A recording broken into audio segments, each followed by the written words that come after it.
Mission TV.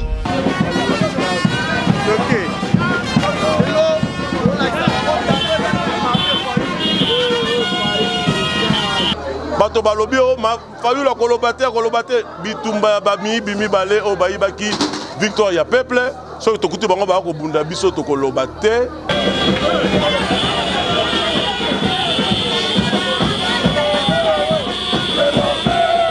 a gagné l'élection na ye Kabila yibi lisusu est-ce que Congo mata 2018 na la gagné qui Sidé de bateau Bayoulou c'est encore possible. Avec le Sidé, c'est encore possible. Qui sera peuple, pouvoir d'aller.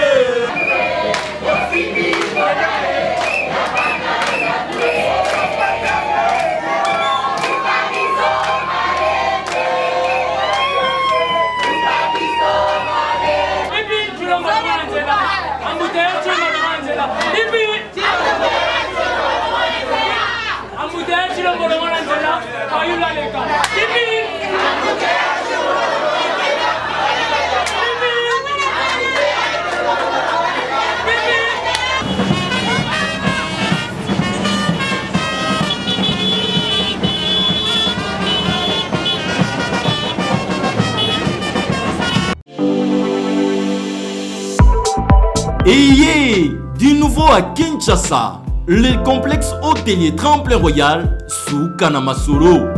Vous qui désirez passer des nuits inoubliables, l'hôtel Tremplin Royal vous offre un service de haute qualité, de chambres modernes répondant aux standards internationaux, salons et salles de bain bien équipées.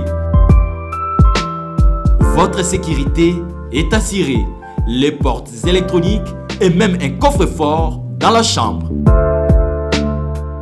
Tremplin Royal dispose d'un restaurant VIP, des plats de différents goûts à un prix hors conquérant, de boissons de toutes marques accompagnées d'une musique douce. Ce n'est pas tout. Pour vos déplacements, Tremplin Royal met à votre disposition une voiture pour tous vos déplacements et un groupe électrogène industriel pour faire face à la coupure d'électricité.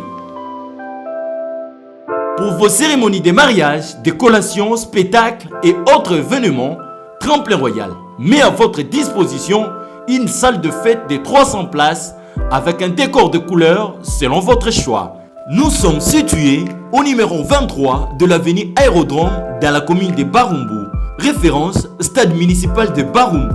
Pour tout contact, appelez-nous au 081 570 78 00 09 98 55 22 96 et Salimana Nouté, le complexe hôtelier Tremplin Royal, le confort et les nôtres sous Kanamasolo chez Tremplin Royal Kanokakae.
etikali muke akozala bango tu. Bon, c'est bon, avancez.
tous les familles Bazali, l'équipe Mobimba, dans l'Obaka, avec des ciné, c'est encore possible. Ceux qui n'ont lobby avec des ciné, ici, c'est encore possible, au petit niveau comme encore. Ceux qui n'ont lobby avec des ciné deuxième fois, au lobby c'est encore possible, au petit deux fois. Ceux qui n'ont lobby troisième fois, avec des ciné, ici, c'est encore possible, c'est encore possible, c'est encore possible. Vous aidez? Avec SID, c'est encore possible. Avec SID, c'est encore possible.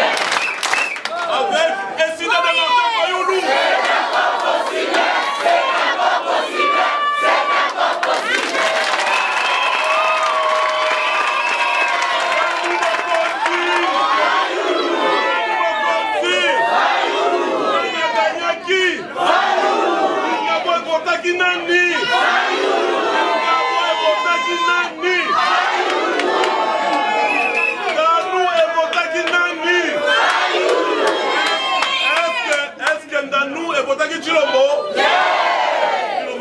Est-ce que Ndanou et votaki Chilombo? Ndanou et votaki Nani? Napona nini? Ayibaki. Voilà, victoire na ye, victoire na bino. Na ba numéro nyonso ezalaki. Na candidat, ya ba candidat président. Na ba numéro nyonso. Bana Ndanou bana Kingaba votaki numéro 4. Quand vous avez une urne, vous pouvez voter. Les candidats numéro 1, numéro 2, numéro 20. Bana Kingabo Ndanou, vous votez qui numéro combien?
Président élu Martin Fayoulou Madi du numéro 4.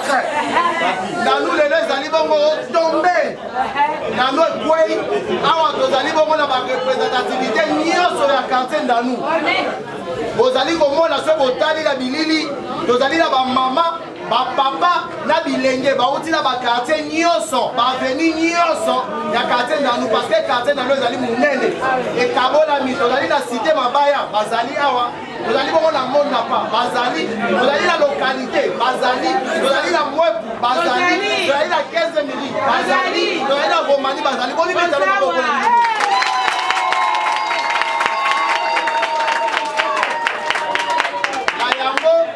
Kayango, tokendaki kokutana na moto oyo asala bongo histoire.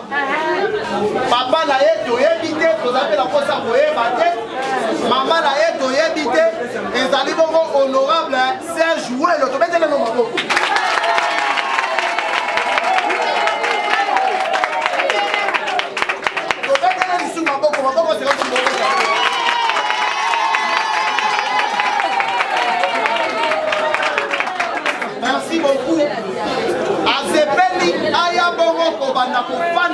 Ndanu. Asepeli akoma bongo mwana Ndanu. Ya uti bongo na Safi, je pense, ye bongo se présenter awa. Ye azali mutu oyo asala histoire. So bango bayebi politique ya Congo, mutu oyo adevia Paul Kagame yeyo. Les 5 Congolais capables. Les 5 Congolais capables oyo adevia président ya Rwanda. Bato bazali ko maltraiter ba Congolais. Bato bazali ko bomba mama na biso. Bazali ko violer bandeko na biso basi. Bato bazali ko kata kingo bandeko na biso basi na est. 5 Congolais adevia ye ezali ko faire jouer le tombé de moment.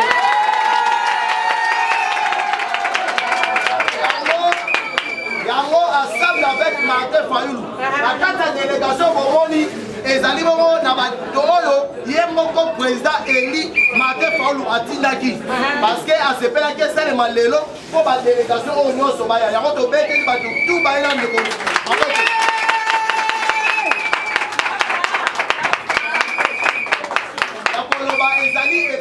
yakoloba ezali ebele tokopesa sikoyo président na biso honorable Serge Welo Maloba ya koyeba koko kosola bino moke.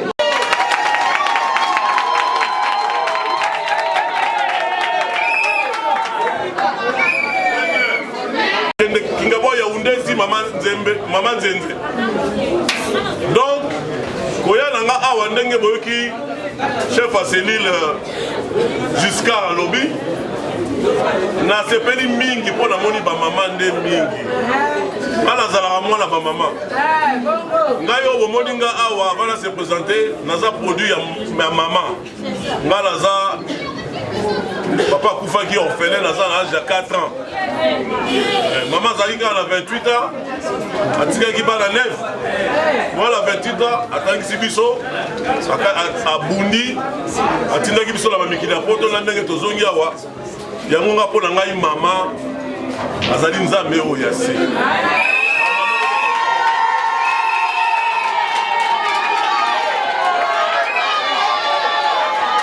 partout natambolaka na poto nalobake na mwana Kingabwa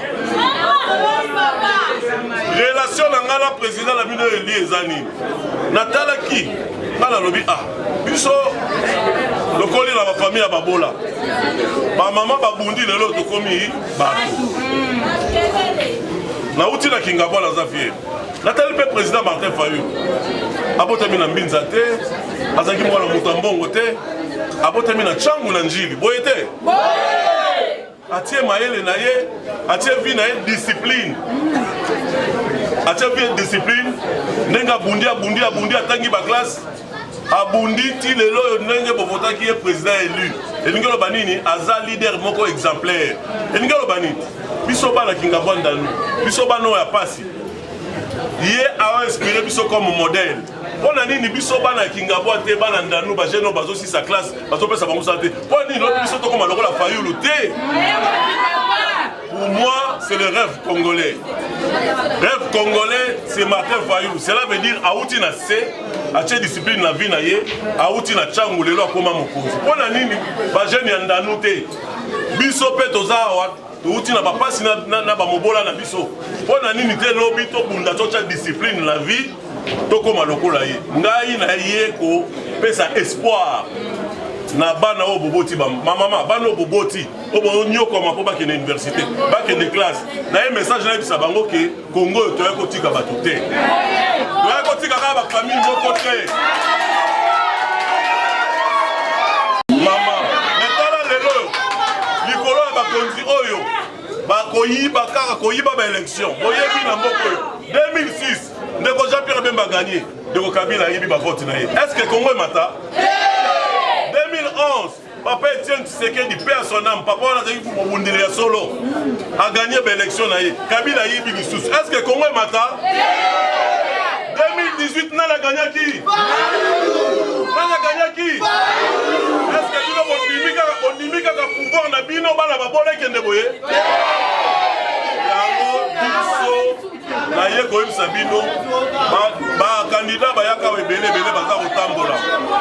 baza kotambola biso tokotika famille ya Mobutu te tokofi famille ya Tshisekedi te kaka bana na bango bakamitato babemba te mpona nini biso bana mobola te tokamba mpe mboko oyo mpo totangi mpe koleka bango oyo te tola maboko bajeune ekozala objectif ya biso eside na kati ya quartier ndani oyebi président de Martin cellule ya eside cellule ezali babase normalement cellule moko ezalaka 50 de personnes mais awa na moni toleki ba 100 odébordé bokomi presque ba 200 oui oui donc na asile awa tokobimisa ta 5 cellules po cellule moko ezalaka 30 minimum donc nde koleki ba 200 boye cela veut dire donc ndanu mpenza eside evandi eside evandi bon Décider l'Ingoloba, engagement pour la citoyenneté et le développement. Nazana Moninga Langa responsable de la jeunesse. Yangaliema, Blaise Benazo, Ayokotikangai, ensemble à Robert Sabinope, idée, décider l'Ingoloba, ni vision, la vision, ni Bobé Semoloba, ni le minute. De complexe, le Bobé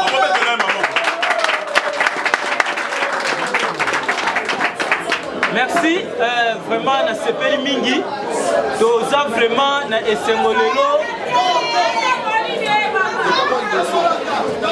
tokonzi ya bilenge, ya district ya Lukunga, mais tolobi ke lokola eza kuna kote ya Kingabwa, en tout cas tokotika te, il faut biso nyonso tokende kuna, tokende kotia maboko, parce que toyokaki sango ya maso bosalaki mpona président Martin Fayulu. Yango toyokaki façon bovotaki ye, toyokaki befort nyonso boza kosala mpona mokonzi ya bokonzi na ye azwa yango na maboko asala mosala biso nyonso tosepela. Yango tolobaki boye tokotika te tokoya biso nyonso na Kingabwa tokutana. Est-ce que sengo ezali? Est-ce que sengo ezali? Soki ezali tobeti maboko makasi mpo na président Martin Fayulu.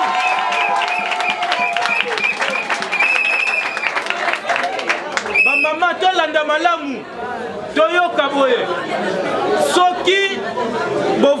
soki mutu oyo peuple avotaki azwi bokonzi boyebaki akosala mpe makambo ya malamu mpona biso tozala mpe malamu mais mutu oyo peuple avotaki te mais ayebi ndenge ye akomi mokonzi.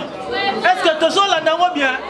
Totia matoi mutu oyo peuple avotaki te mais asali mafia na ndenge na ye akomi mokonzi. Est-ce que akosala bolamu mpo na peuple? Est-ce que akosala bolamu mpo na peuple? Po ayebi ke peuple wana evotaki ye te. Yango nde lelo boza komona ça fait 2 ans yango oyo eloko ya malonga eza nango te. Kaka entourage na bango bazotambola na bajip bazozwa na misala bazosala bavoyage mais peuple ata eloko te. Yango tozosenga ke le président Martin Fayulu lokola peuple mutu evotaki ye akosala maso mpo na peuple wana pour que asala nini azala malamu tolemba te tokontinue toujours kopesa ye confiance. Est-ce que ça boye te? Eza boye te? Parti ezali eside ndenge honorable auti koloba engagement pour la citoyenneté et le développement. Membre yango ya eside tosakisi bato mpona plaisir te oyo eza kaka échantillon tozwi bamembre ebele awa na kati ya ndanu oyo à titre d'exemple bakarte na biso yango oyo bomoni ya parti oyo eza kaka ya baexemplaire tokopesa quelques-unes de personnes mpona exemple parce que boleki molai mpona kobenga donc nakopesa mission eside ezalaka nini vision eside ezalaka nini devise na biso et puis projet de société na biso ezalaka nini boye te bon eside ezali parti politique oyo esalemi le 7 mars 2009 depuis 2009 nde eside ebotama lelo tokomi na 11 ans eside tozali vision na biso ba parti politique ba kota rango ndenge mingi ba signaki ya poto sololaki na bino bala liboso expliquaki bino vision na biso yango bo sepelaki boye ko sala ba adhésion massive vision décidée na français balobi les CIDE s'engagent à bâtir une nation prospère qui offre au peuple congolais l'opportunité d'améliorer sa condition de vie. Et nous avons dit, biso, bitumala biso na décidé, les alliés topesa moko na biso chance. Na auto belabino ba jeune pour dans la chance, bazo misala ba ko mape bato. Ba mama bozala na ba moyen o boza koteka. Bafuta bato malamu parce que ceux qui fonction publique bafuta batote bino boteka ka bosala ka ba commerce na bino bato bozala pouvoir d'achat te. Yango biso décidé to ngito pesa opportunité la congolais nyon sur la politique à maïle tokocha pona moto la moto a améliorer ba condition à vie na tala nzela boza kotambola. Pauvreté za na kingabwa moyete to vota bato balobela rabiso te soki bo pesi bango mingongo na bino si ba pesi bino mukongo décidé tozali na oyo tobengi mission eloko nyonso organisation nyonso ezalaka na mission décidé ezali le CIDE exercera le pouvoir politique pour apporter les solutions aux problèmes qui se posent en République démocratique du Congo afin de satisfaire les aspirations de la population. Biso mission na biso ezali bakambaka bato mpona kotrouver basolution na baproblème na bango. Deza yango ndeko na biso Tshilombo azwi pouvoir. Est-ce que au moins que pasi ebakisa mikolo quand même na Kabila est-ce que la kosi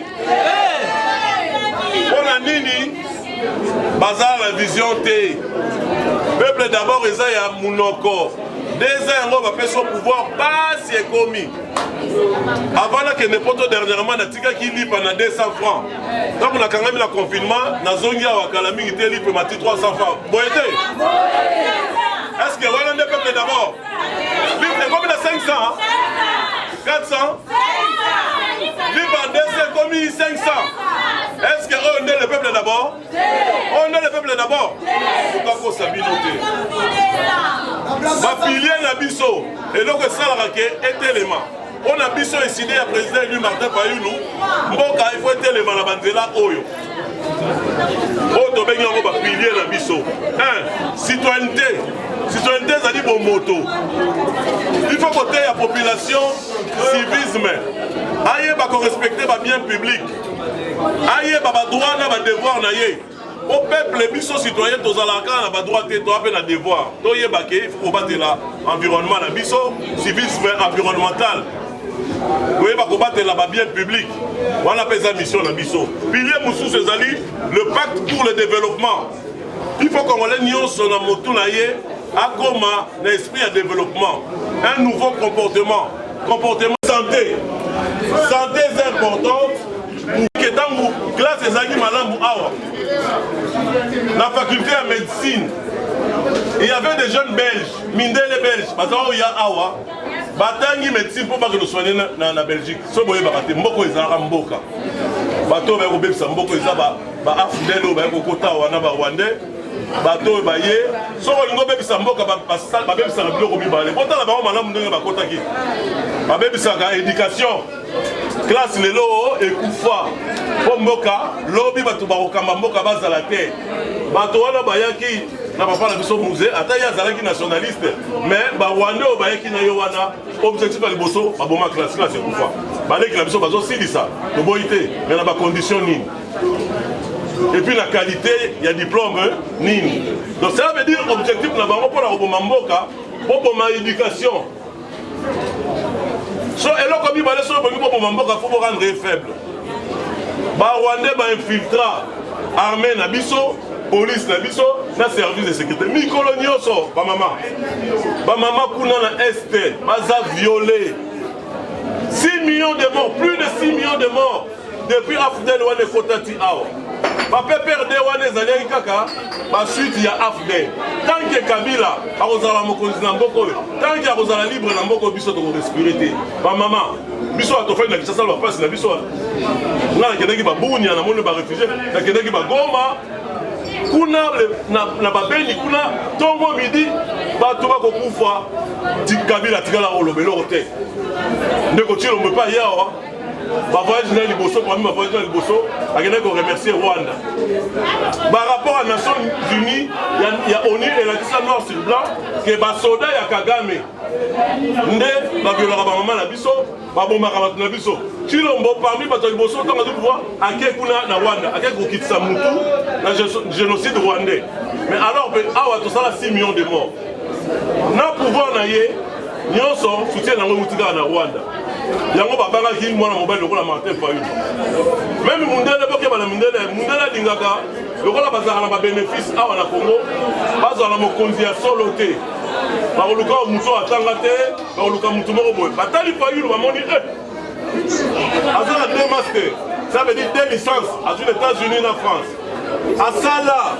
Martin Zalaka DG Exxon Mobil Ethiopie compagnie pétrolière la plus puissante a l'expérience ya Mosala son tali ba certificat de félicitations zokuna na Exxon et à multinationale Fayulu wana bozomona abundi bino bomona ka Fayulu awate aza moto entre biso na bino ko la nzala te ko organiser bino mais moto ndima asenga retraite anticipée bino ozonga pona bunda la mboka langa bomona ka un certain le 19 septembre 2016 na nzela babeta bala caoutchouc bomona ba image te Fayulu moto mon alingaki akufa moto ya fandi ozolela nzala lokola ngana yo te moto ndenge na kiti azwi bala kotika mosi pona moto ndenge na pour soutenir te yango na mindele na ba o balinga Congo te babangi bataki moto ba voter 62% na élection en Afrique babi moto yo peuple ozasima na ye ba décision ekozwa pour la otombola Congo peuple ozasima na ye non to préfère na biso to tia moto a gagner te faut to sala ke ba chantage to sala ke ba chant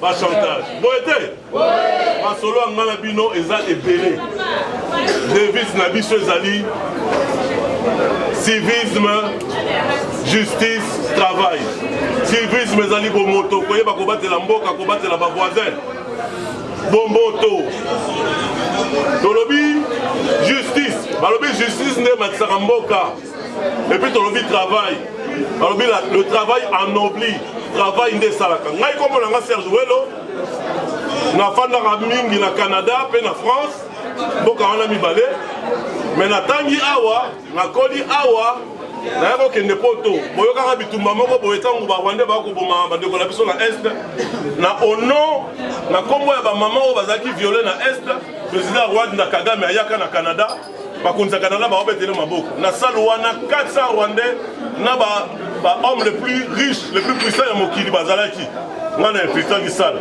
ngabi lelo oyo moto bazobetela maboko il faut mokili oyebake sima na ende ba mama na biso baza violé sima na ende bato bazokufa boye te yango na bimela ka ebo en face alors ça la discours na bimela et c'est Kagame, tu es un criminel, tu portes dans tes mains les sangs de 5 millions de Congolais.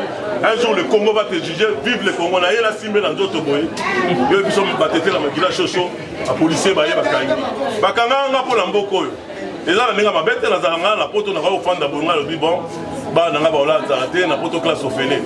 Mais n'a risqué qui vit dans la, a mis le but dans mon thème. Que vaut la vie d'un petit Serge Welo devant celle des millions de mes frères et sœurs massacrés, violés, parce que Dieu nous a donné.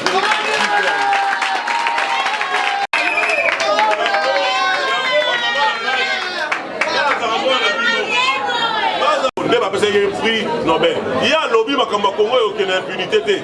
Il faut tout sur pied en place un tribunal ad hoc pénal international pour juger les crimes c'est ça le man à Congo. La politique et ça la politicien moi quand je soutenir docteur Mukwege les politiciens là comme on est Martin Fayulu. Bon ben là Martin Fayulu va pas.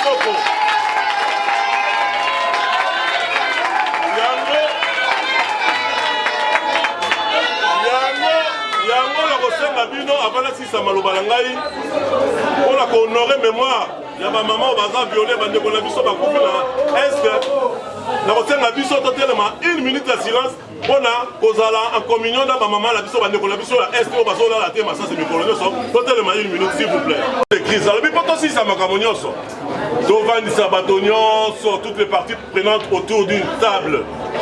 Tocha sur pied au Tobengi au Conseil national pour des réformes institutionnelles. Il faut tout ça la réforme. Donc on a sous élection, on a retourné un ballon. Vous voyez qu'il y a une élection, député tous obtenus qui voient combien à éviter. Bah non qui qu'on nommé. Est-ce que vous voyez que dans l'élection, on ne peut jamais un résultat bureau de vote par bureau de vote. Banoma qui Kabila Noma qui Batunaye, on nommé la présidence Tshisekedi Nde Bayokanaki. Depuis 60 ans que ça a Congo est mandaté, les crises à légitimité, contestation, il y avait une institution là-bas, animateur là Bango. Président Lobby, Toché, Tosali ba réforme tout le monde la loi électorale. Faut ça la loi électorale à malam pour l'élection ça avec transparence et à la crédible. À Lobby faut ça la paix, total la juge électoral. Pour la qui cour suprême na biso. Ba contenter, ba contre ça mabe, ba bimiso mabe za soni. Il faut étudier ensemble. Est-ce que quand le juge pour constitutionnel de l'élection, pour la paix, pour sa vérité. Donc, autant la paix, animateur. Corneille Nanga. Corneille Nanga Zali, donc ça veut dire mon thème, Malonda. Ronsard Malonda Zali pire petit à Nanga. Nanga n'aime ta même mission la KO sur l'élection. Bango Balingi Tocha, Ronsard Malonda. Biso to lobby Ronsard Malonda T. Deux comme Sabino, ceux qui battent Ronsard Malonda, boy baké Congo et Matate pour tricherer au sein de Mambo Kakomata. T. Toropé Sabino. Dans le lobby, il faut que le bureau de gouvernance. Bateau va continuer à pouvoir 2 ans. Au lendemain, il va avoir 50 millions, 57 millions, 57 millions, 15 millions, ils ont bon dans la tête. 2 ans, il faut revoir Bilo Kualanios. Il faut revoir Tobengi. Droits humains. Par le bas qui est en air ici. Tu le vois, le bas qui est non, c'est en air, ils ont continué. Nous avons déjà ciblé, selon ma information, nous avons déjà ciblé na aner. Bon, il y a des gens qui ont les lobby sont qui aner kaninga. Mako sabafundanga balobao offense au chef de l'État. Cela veut dire la zone bamabé pour la chef de l'État. Boye bake moi na labino bamama we bake moi na labino alobaki.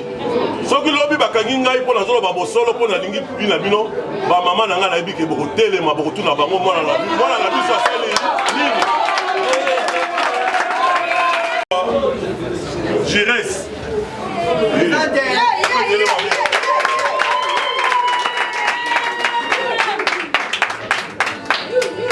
Abengi Dianzenza Mankutwala Rigen. Rigen.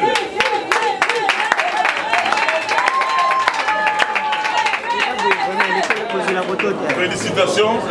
Vraiment, soyez les bienvenus à ici. Abengi Maman Anthony Matengi.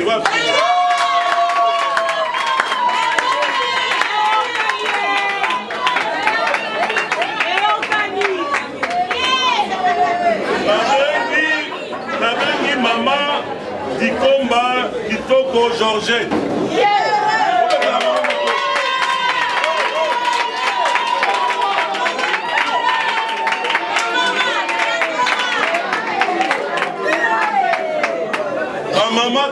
Maman boy barke na kati ya parti na biso Martin Fayulu président élu atendaka na parité.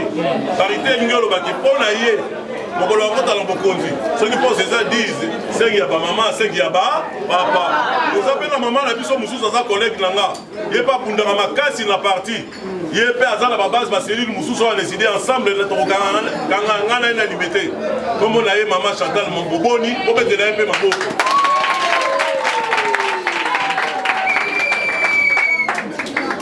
Oza la camarade Yemweni Hakim. Yemweni Hakim, pour mettre les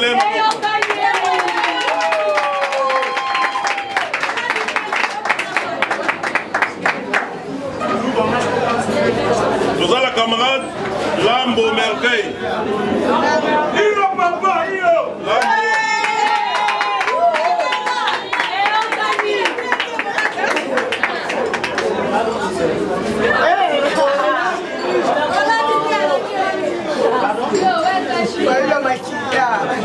Ozana mama Umba Jobi.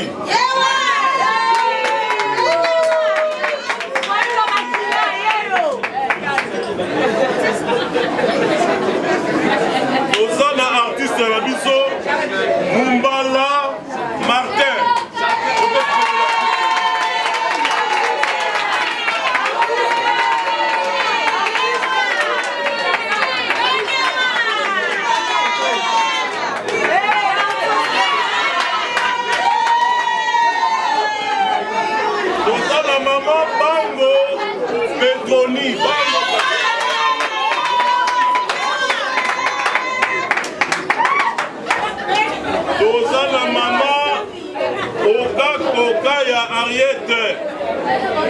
Koka ya Ariette.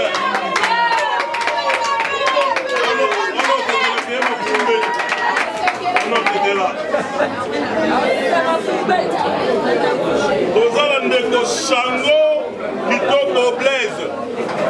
Shango Kitoko Blaise. Azoya.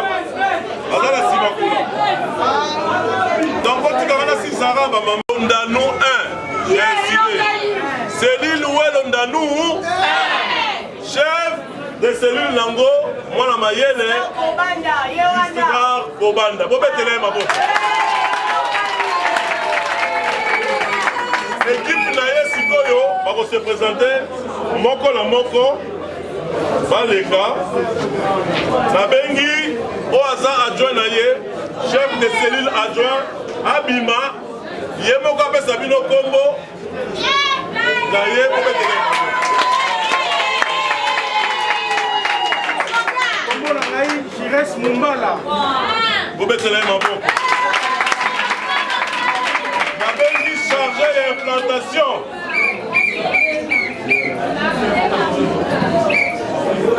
Fayoulou Aïe, camarade Dem Zalalemba.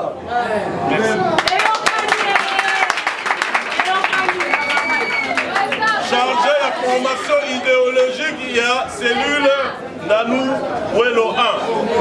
Aya a fait sa combo.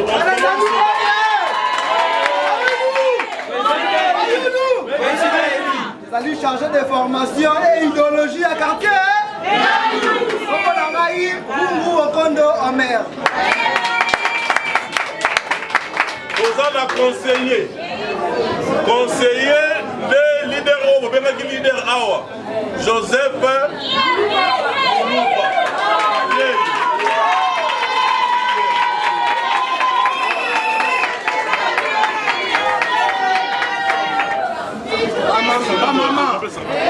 maman, honorable alobi azamwa na banani. Pitumba ya pichuna ndanu ezala pona banani. Pour investir, nous avons investi ma cellule pour vous ébeler, ma cellule que ça les maawa ou ça les mis déjà, nous avons investi officiellement cellule Ouelondanou 1. Ouelondanou 2. Ils ont deux cellules où ils sont mis à la quartier Kingabwa Ndanou. À titre symbolique, tu peux ça, chef de la cellule. Azim Badrapo décidé.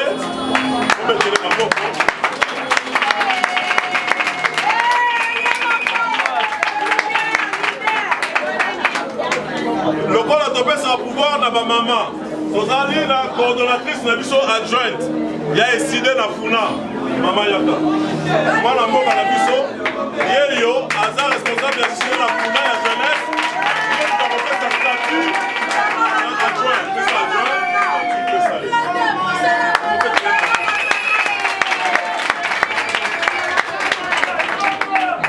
En tout cas, dans ce pays, biso tozaba no tokoli na bonzambe na kolinga lokola cérémonie esili promettre ba mama na roya prochainement.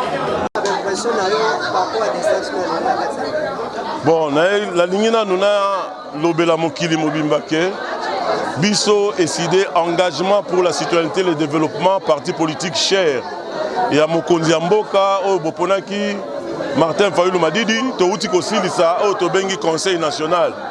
Conseil national les statutaires. La Conseil national, parmi les résolutions, Moko Balobi, slogan Nango Ezali, pas un quartier sans SID. Tolobi ke pas un quartier sans SID, Lingolo Batke. Et dans un quartier, il y a Kisasa, il y a Congo, il y a la province, Oyo. Et kozanga drapeau, et kozanga siège, cellule, noyau, ya SID te. Yango ngai na cadre nangai, ya base nangai awa na Moamba, na Kinshasa, tolobi to banda na Kingabwa. To bandi, Kingabwa ezala ba quartier ebele.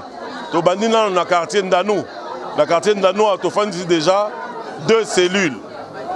Cellule ezali eloko oyo esalaka parti ezalaka na sommet te parti fe bandana noyau cellule sous-section anti-section yango ndenge mokonzi na biso apesaki biso mitindo alobi totambola lokola baévangéliste ya eside to installer eside to kota na distraction ya FCCKHT pendant que bango baza ko se distraire biso eside to kofandisa parti bisika nyonso pona na mbala koya to yeba ke to te bango civisme to te la bango ba droit na ba devoir na bango po mbala sima ba yeba ko batela mingongo na bango soki ba voter député soki ba voter président ya mibale to yaki ko expliquer population proposition à sortie à crise ya président élu Martin Fayulu nenga tiango likola mesa bato balobi o Fayulu kolobate bitumba bami bimibale o bayibaki victoire ya peuple so to kuti bango ba ko bunda biso to kolobate to kokotela moto te biso to zakaka na ngambo ya peuple to ye pour te expliquer que président Martin Fayulu a sengaki to mettre sur pied tout ça là-bas pour parler aux toutes les parties prenantes autour d'une table. Toutes les parties. Ensemble, tout mettre sur pied au Conseil pour les réformes institutionnelles, pour tout ça garde-fou, tout la loi électorale, juge électoral, animateur, Yasseni, tout la gouvernance, tout la sécurité, tout le droit humain. Parce que 2 ans, on a en Bokonzi, et là, on a malgré sa limité dans ma camion sur le lobby. Surtout, tu as garde fou, et puis tu as une élection anticipée. Biso tu as 2023 T.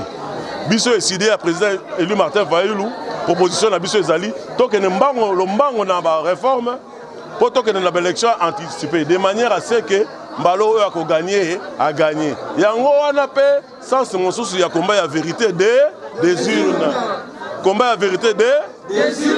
Proposition à président élu Martin Fayulu, et dans la logique, il y a vérité des urnes. Merci.